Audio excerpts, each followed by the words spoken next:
បើនៅសុកមានគេមកប្រាប់បងប្អូនថាទីតាំងមួយនោះមានខ្មោចតើបងប្អូនមានអារម្មណ៍យ៉ាងណាដែរបើសម្រាប់ខ្ញុំវិញគឺជារឿងធម្មតាទេជួនកាលគេឃើញមែនក៏គេប្រាប់យើងមែនជួនកាលគេនិយាយកុហកឲ្យយើងខ្លាចឬក៏ជួនកាលទៀតគេនិយាយដើម្បីឲ្យបានរឿងជជែកលេងជាមួយយើងតែប៉ុណ្ណោះតែបើសិនមាននរណាម្នាក់ផ្សេងទៀតក្រៅពីម្នាក់នោះមកប្រាប់យើងម្ដងទៀតថាគេធ្លាប់ឃើញខ្មោចឬក៏ធ្លាប់ឃើញរឿងរ៉ាវដែលចម្លែក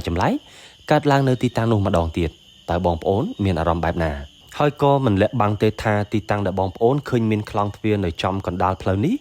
ធ្លាប់មានបងប្អូនយើងទាំងចាស់ទាំងក្មេងមួយចំនួនប្រាប់ថាធ្លាប់ឃើញខ្មោចធ្លាប់ឃើញរឿងរ៉ាវចម្លែកកើតឡើងធ្លាប់ឮចាស់រំលឹកម្ដងហើយម្ដងទៀតឥតស្រាកស្រានថាទីតាំងនេះប៉ះពាល់ឬក៏បំផ្លិចបំផ្លាញមិនបានទើបទុកជាទីសក្ការៈបូជាមកធ្វើពិធីធ្វើបុណ្យនិងថ្វាយសំណែនគោរពបូជាតាមគ្នារហូតមកដល់ពេលបច្ចុប្បន្នហើយខ្ញុំកើតតន់ចំនួននៅកន្លែងនេះកាលពីមុនមានខ្លោងទ្វារចាស់ផ្លូវនេះក៏ចាស់មិនទាន់បានស្ថាបនាថ្មីបែបនេះឡើយមានផ្ទះបងប្អូនប្រជាពលរដ្ឋនៅក្បែរនេះចាស់ទ្រុឌទ្រោមបែកបាក់និងមានផ្ទះប្រក់ដំបូលស្បូវសង្កសីហើយក៏មានដប់មានព្រៃនិងប្រឡាយទឹកនៅក្បែរនេះដែរពេលថ្ងៃមានឡាននិងម៉ូតូរមាក់ស៊ីក្លូទៅមកហូហែតែពេលយប់ទេបងប្អូនហើយម៉ោង 8-9 មិនទាន់ស្ងាត់ឲ្យជ្រងំពូអ៊ំដែលជាអ្នករត់ម៉ូតូដប់ណាក៏ឧស្សាហ៍និយាយថាធ្លាប់ឃើញដែរក៏ប៉ុន្តែឃើញអ្វីនោះយើងមិនទាន់ហ៊ានសួរគាត់ដេញដោលទេតតែគាត់ប្រាប់ថាឃើញតែរហូតនឹងតែគាត់មិននិយាយ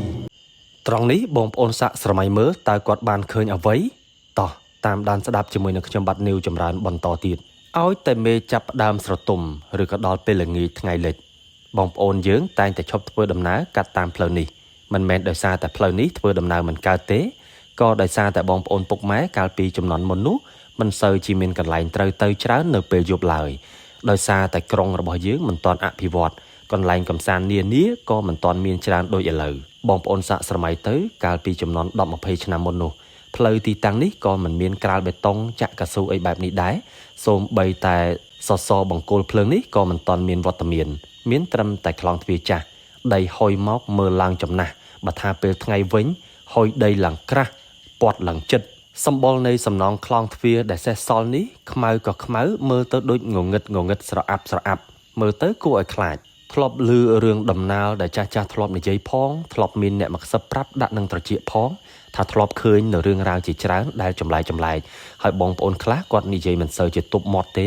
គាត់ថាកន្លែងនឹងមានខ្មោចជឿមិនជឿទស្សនវិជ្ជាបែបនេះសកម្មភាពទាំងអស់នេះដែលយើងបានលើផ្ទាល់ត្រចៀកបើសម្រាប់ខ្ញុំស្ដាប់ហើយមិនទាន់អីតែមកភ័យនៅពេលដែលយប់ឬក៏ចាប់ផ្ដើមភ័យនៅពេលដែលធ្វើដំណើរកាត់តាមទីតាំងនេះម្នាក់ឯងនៅពេលយប់ប្រលប់នឹងឯងដោយខ្ញុំបាននិយាយពីខាងដើមទីតាំងនេះកាលដែលមិនទាន់អភិវឌ្ឍបានស្អាតបែបនឹងងងឹតឈឹងនៅពេលយប់ហើយស្ងាត់ណាស់បងប្អូនយើងកម្រនឹងធ្វើដំណើរកាត់តាមផ្លូវនេះច្រើនចន្លោះពីម៉ោង 8-9 យប់ទៅរហូតដល់បៀតភ្លឺឯណោះបើវាគួរឲ្យខ្លាចហើយមើលទៅនៅកណ្ដាលផ្លូវទៅបែបនេះហេតុអ្វីបានជាមិនកំទេចចេញឬក៏យកវាចេញសំណួរនៅតែមានសួរមកជាបន្តបន្ទាប់សម្រាប់បងប្អូនដែលមិនដឹងរឿងជាពិសេសអ្នកដែលមិនមែនជាអ្នកខេត្តបាត់ដំបងសូម្បីតែបងប្អូនមួយចំនួននៅក្នុងខេត្តបាត់ដំបងក្រៅពីអ្នកក្រុងបាត់ដំបងមួយចំនួនធំគាត់ក៏មិនទាន់បានដឹងបានឮនៅរឿងរ៉ាវនេះលម្អិតអស់ដែរហើយឃើញទេនៅកណ្ដាលផ្លូវបែបហ្នឹងហេតុអ្វីបានជាមិនយកចេញដោយសារតែមានរឿងអ្វីកើតឡើងនៅពីមុនតោះបងប្អូនតាមដានស្ដាប់លម្អិតទាំងអស់គ្នាតែបញ្ជាក់ជូនឲ្យហើយរឿងទាំងអស់នេះមិនមែនខ្ញុំចូលចិត្តនិយាយបំភ័យបងប្អូនទេខ្ញុំសូមនិយាយទាំងរឿងរ៉ាវពិតដែលកើតឡើងនៅទីតាំងនេះតាមរយៈបងប្អូនយើងផ្សេងដែលគាត់ធ្លាប់បានប្រាប់មកនិងរឿងរ៉ាវជាក់ស្ដែងដែលយើងបានឃើញផ្ទាល់នឹងភ្នែកហើយខ្ញុំក៏សង្ឃឹមថាបងប្អូនបានស្គាល់ខ្ញុំពីមុនមកមិនគិតថានីវចម្រើនចេះតែបង្កើតរឿងភ័យខ្លាចមកបំភ័យបងប្អូនទេខ្ញុំនិយាយទុកមុនឲ្យហើយខ្ញុំអត់ចូលចិត្តឡើយបំផុសបំប៉ោងរឿងឲ្យបងប្អូនយល់ច្រឡំតែខ្ញុំសូមនិយាយតាមអ្វីដែលបងប្អូនយើងគាត់ថាធ្លាប់បានជួបនិងធ្លាប់បានដឹងគូផ្សំជាមួយនឹងអ្វីដែលខ្ញុំបានស្រាវជ្រាវជាមួយនឹងឯកសារក្តីនិងសួរចាស់ក្តីប្រាប់បងប្អូនលម្អិតបន្ថែមតែបញ្ជាក់ឲ្យហើយសួរថាជឿទេរឿងខ្មោចរឿងអមនុស្សឬក៏រឿងជំនឿអីផ្សេងសម្រាប់ខ្ញុំជឿខ្លះអត់ខ្លះតែរឿងខ្លះដែលខ្ញុំធ្លាប់ជួបដែរខ្ញុំជឿតែរាល់ការផ្សព្វផ្សាយជំនឿពីខ្ញុំទៅសូមឲ្យបងប្អូនជឿដោយការពិចារណានិងថ្លឹងថ្លែងរៀងខ្លួនខ្លោងទ្វារនេះមានឈ្មោះថាខ្លោងទ្វារដំណាក់លួងដែលត្រូវបានបងប្អូនយើងមួយចំនួនហៅមកដល់ពេលនេះថាជាខ្លោងទ្វារពេទ្យពោពីចាស់មានទីតាំងនៅខាងលិចផ្សារលើដែលយើងស្គាល់ថាជាអប្សរាផ្សារលើនៅក្នុងក្រុងបាត់ដំបងខាងលិចស្ទឹងសង្កែ ហើយបងប្អូនមានឃើញទេរបងដែលនៅក្បែរគឺជារបងពេទ្យពោពីដែលមានសំណង់អគារពេទ្យដែលយើងធ្លាប់បានដឹងថាគឺជាពេទ្យទាហានដែលញាតិមិត្តប្អូនបងប្រុសស្រីក៏អាចចូលទៅព្យាបាលបានគ្រប់គ្នានៅក្បែរជាប់នឹងតែម្ដងតែបែរជាមានខ្លងទ្វារមួយនៅពីមុខមើលទៅរូបរាងនឹងភិនភាកចាស់ពេកកន្លងអាយុកាលមិនដឹងជាចូល100ឆ្នាំឬក៏ប្រមាណ10ឆ្នាំទេដោយសារតែឯកសារខ្លះមិនបានបញ្ជាក់មកតតែសោះខ្ញុំរកអត់ឃើញហើយខ្លងទ្វារនេះមានវត្តមាននៅកណ្ដាលផ្លូវមកដល់ពេលនេះបានក៏ដោយសារតែជំនឿដែលមានបងប្អូនប្រជាពលរដ្ឋយើងមួយចំនួនបានឃើញដោយដែលខ្ញុំនិយាយពីខាងដើមឃើញមានខ្មោចបងប្អូនខ្លះថាមានអមនុស្សបងប្អូនខ្លះទៀតថាមានអរុក្ខអរិយអ្នកតាតាមថែរក្សាហើយក៏មានយាយតាខ្លះក៏ធ្លាប់ថា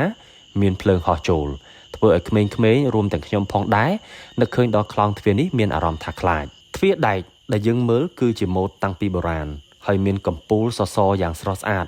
មើលទៅដូចជាប៉មដូចជាចេតដីអីមួយអញ្ចឹងក៏ប៉ុន្តែវាមិនធំទេតូចល្មមមកអោបជុំ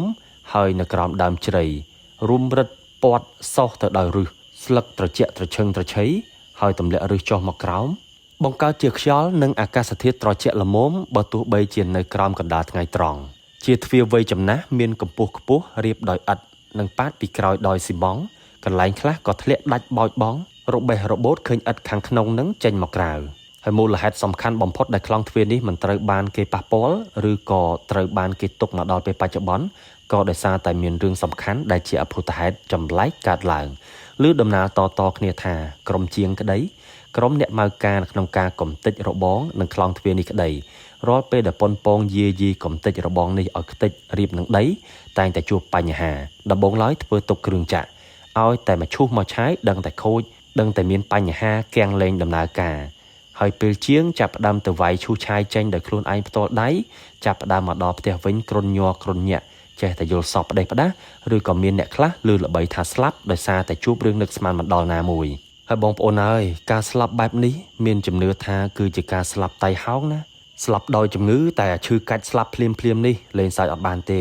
ឬក៏ជួបឧបទ្ទវហេតុនេះដល់ពេលដឹងសាច់រឿងប្រតិក្រឡាគ្នាជាមួយនឹងគ្រឿងចាក់ដែលខូចខាតបែបនេះមិនជឿក៏ពិបាកនឹងរកពីអ្វីមកប្រកែកជំនួសដែរហើយមានរឿងមួយទៀតពូរ៉ាំបូដែលគេល្បីថាគាត់ឧស្សាហ៍មកបោះជូតមើលថែនៅពេលដែលគេចាប់ផ្ដើមអភិវឌ្ឍកន្លែងនេះគេមិនសូវឲ្យគាត់មកក្បែរណាគាត់ចាប់ផ្ដើមធ្លាក់ខ្លួនឈឺដូចគ្នាស្ដាប់ទៅអាចជារឿងផ្សេងមិនប្រតិក្រឡាក៏វាគួរឲ្យជឿដូចគ្នាបងប្អូនគាត់ចេញចូលមើលថែអត់បានមកបែរជាឈឺដល់ពេលគេធ្វើកន្លែងនេះរួចដល់ថ្ងៃសម្ពោធក៏ជាពេលដែលពូរ៉ាំបូគាត់ស្លាប់នេះបើតាមការបញ្ជាក់របស់អ៊ំប្រុសដែលគាត់នៅក្បែរនេះតែក៏ចៃដន្យមានលោកតាម្នាក់ដែរគាត់ថាលោកពូរ៉ាំបូគាត់ពិសាស្រាច្រើនពេកគាត់មានបញ្ហាជំងឺច្រើនក្នុងខ្លួនបើតាមយើងស្រមៃបងប្អូនអាចជាទីទឹកឬក៏រោគក្រិនថ្លើមអីនឹងឯងក៏ប៉ុន្តែយើងមិនអាចវិនិច្ឆ័យដោយមិនបានសួរសម័យខ្លួនឬក៏សមាជិកគ្រួសារឡើយហើយខ្ញុំរឹតតែមិនអាចឆ្លើយនៅក្នុងវីដេអូនេះថាគាត់ស្លាប់ដោយសារអ្វីទេគ្រាន់តែប្រាប់ដំណើររឿងដែលគេចចាមអារាមតគ្នាមកខ្លះហើយមួយទៀតគេល្បីថាគាត់នឹងបូមឈាមលក់ទៀតពិតឬមិនពិតយ៉ាងណាក៏សូមបងប្អូនពិចារណាទៅតាមការគួរដោយសារតែកន្លែងនេះល្បីថាមានអមនុស្សមានបារមីកាន់ទើបធ្វើឲ្យក្រុមជាងក្តីក៏ដូចជាអាជ្ញាធរដែលគាត់រៀបចំទីតាំងនេះមិនប៉ះពាល់ទេថែរក្សាគុណតម្លៃនិងការគោរពរបស់បងប្អូននៅក្នុងតំបន់នេះឲ្យគាត់បានឃើញខ្លងទ្វារនឹងបន្តទៀតដែលរាល់ថ្ងៃនេះអភិវឌ្ឍយ៉ាងណាក៏នៅតែទុកខ្លងទ្វារនេះធ្វើសួនច្បារដាក់លម្អបន្ថែមមានកន្លែងសក្ការៈបូជាអុជធូបអុជទៀនឲ្យបងប្អូនពុកម៉ែចេញចូលគោរពទៅតាមជំនឿផ្សេងគ្នាហើយក៏មានបងប្អូនខ្លះនឹងឆ្លៀតឱកាសដោះលេខឆ្នោតទៅទៀតតែបងប្អូនខ្ញុំឮល្បីថាកន្លែងហ្នឹងធ្លាប់ឲ្យលេខឆ្នោតឆុតដែរតែមិនលើកទឹកចិត្តឲ្យបងប្អូនទៅកោះរុះបន្តទៀតទេព្រោះរឿងហ្នឹងខ្ញុំអត់សូវជឿឡើយតែបើសួរខ្ញុំថាមានខ្មោចហ្នឹងខ្ញុំជឿអត់បងប្អូនអើយអត់ហ៊ានប្រកែកឡើយព្រោះកាលពីក្មេងធ្លាប់ឮសំឡេងផ្ដេសផ្ដាសក៏ដូចជាធ្លាប់ឃើញភ្លើងដូចគ្នាអញ្ចឹងមិនហ៊ានវិនិច្ឆ័យយ៉ាងណាទេជឿមិនជឿខ្ញុំសុំលាក់ក្នុងចិត្តខ្លួនឯងដែរហើយម៉ោង 11:12 យប់បែបនេះបងប្អូនឃើញទេខ្ញុំមកតែម្នាក់ឯងណាមកថតទាំងកណ្ដាលយប់ដើម្បីឲ្យបងប្អូនបានឃើញទស្សនវិជ្ជានៅពេលយប់ថាវាគួរឲ្យខ្លាចនិងព្រឺព្រួយដល់កម្រិតណានោះនឹងសម័យនេះមានបង្គោលភ្លើងភ្លឺចាច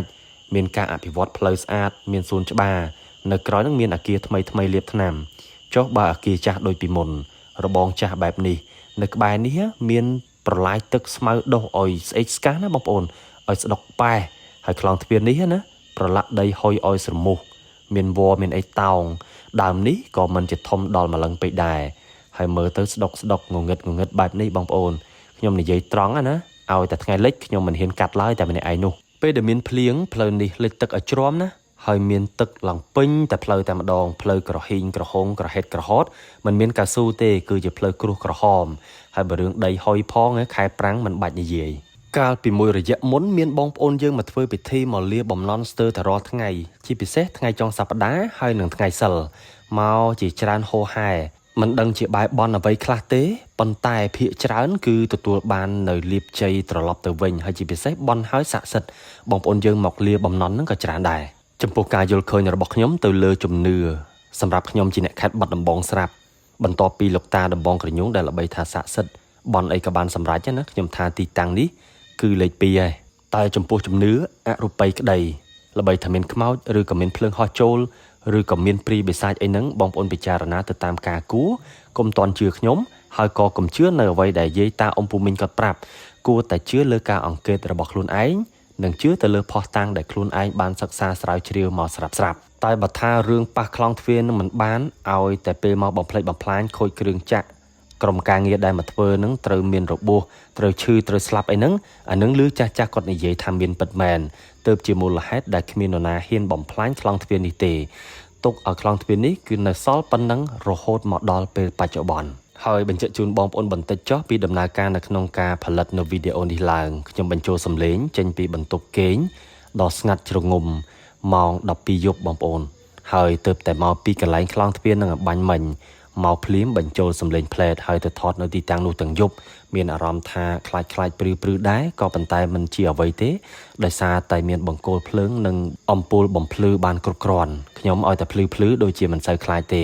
ក៏ប៉ុន្តែថតចំកន្លែងងងឹតខ្មៅស្ទង់ខ្ញុំចេះតែបារម្ភដែរក្រែងលោថាឮសំឡេងឬក៏ឃើញអ្វីផ្ដេសផ្ដាស់អត់ហ៊ានប្រមាថទេបងប្អូនអញ្ចឹងនៅពេលដែលបងប្អូនមកលេងទីតាំងនេះណាគួរណាស់ជឿមិនជឿកុំមានការប្រមាថបើថាបងប្អូនមិនជឿទេមកលេងជាកន្លែងទេសចរកំសាន្តដែលបងប្អូនយើងមានជំនឿផ្សេងទៅក៏ជាការល្អផ្សព្វផ្សាយបន្តក៏កាន់តែពិសេសហើយមួយវិញទៀតនោះបើសិនជាបងប្អូនជឿមកបែបបន់ហើយបើសិនជាឆុតមកលាបំណន់ក៏ជាការគួរនិងជាការល្អមួយយ៉ាងដែរមានន័យថាជឿក៏មិនខាតបើមិនជឿទេក៏យើងចំណេញលើវិស័យទេសចររបស់យើងដែលជាវិស័យគ្មានផ្សែងបងប្អូនយើងមកលេងខេត្តបាត់ដំបងក៏កាន់តែល្បីដែររកឯណាមានបងប្អូនឃើញទេខ្លងទ្វារនៅកណ្ដាលផ្លូវត្រូវបានគេតុបតែងយ៉ាងស្អាតបើទោះបីជាទៅផ្លូវយ៉ាងណាសុខចិត្តធ្វើផ្លូវវាងមកច្រកនឹងតូចទៅឲ្យតែបានឆ្លងកាត់ទៅហើយខ្លងទ្វារនេះនៅទុកជាកន្លែងបូជាបងប្អូនយើងចេញចូលឥតលហែមើលណាមានធូបមានទៀនមានកន្លែងសែនថ្វាយបង្គំអីត្រឹមត្រូវណាហើយបងប្អូនសូមបញ្ជាក់កុំឲ្យបន្ទោសបងប្អូនយើងមកសំពះថ្មដូចពាក្យយើងថាបើមិនជឿកុំប្រមាថហើយគួរផ្ដោតតម្លៃទៅលើការជឿនិងការមើលឃើញរបស់អ្នកដទៃទើបជាសិលធម៌ល្អប្រពៃក្នុងសង្គមយើងពិតៗ